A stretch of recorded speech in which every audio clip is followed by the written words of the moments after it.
नमस्कार. आज आपण हीलिंग म्हणजे नक्की काय हे समजून घेणार आहोत. बरेच लोक हीलिंग म्हणजे फक्त शरीर बरं होणं असं मानतात. पण खरं तर हीलिंग हे खूप खोल असतं. शरीर, मन आणि आत्म्याच्या एकत्र प्रवासाचं नाव आहे हीलिंग. सुरुवात करू शारीरिक हीलिंगपासनं. Physical healing. जेव्हा आपलं शरीर आजारी पडतं किंवा जखमी होतं, तेव्हा ते स्वतःहून हळूहळू बरं व्हायला लागतं. हीच शारीरिक हीलिंग. जखम भरून येणं, ताप उतरणं किंवा वेदना वेदना कमी होणं. आपल्या शरीरात एक नैसर्गिक बुद्धी आहे, जी आपल्याला विश्रांती, योग्य आहार आणि पॉझिटिव्ह थिंकिंगद्वारे बरी करते. सेकंड वन इज भावनिक हीलिंग, इमोशनल हीलिंग.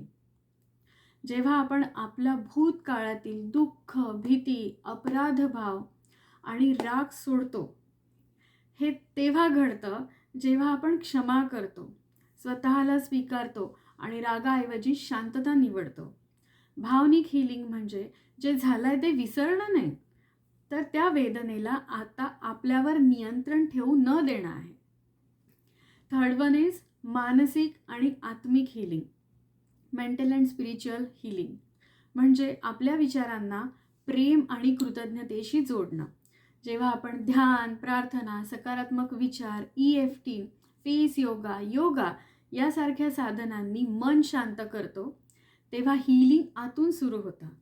हीलिंग म्हणजे आपल्या मूळ स्वरूपात परत जाणं, म्हणजेच शांतता, प्रेम आणि आनंदात जगणं.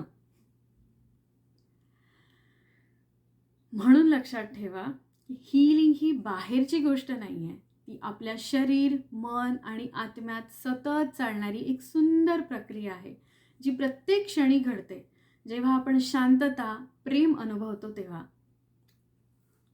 जर तुम्हाला हीलिंगबद्दल अधिक जाणून घ्यायचं असेल, डेली टिप्स, अफर्मेशन्स आणि अजूनही साधनं शिकायचे असतील, तर माझ्या व्हॉट्सअप ग्रुपवर सामील व्हा. खाली लिंक दिलेली आहे.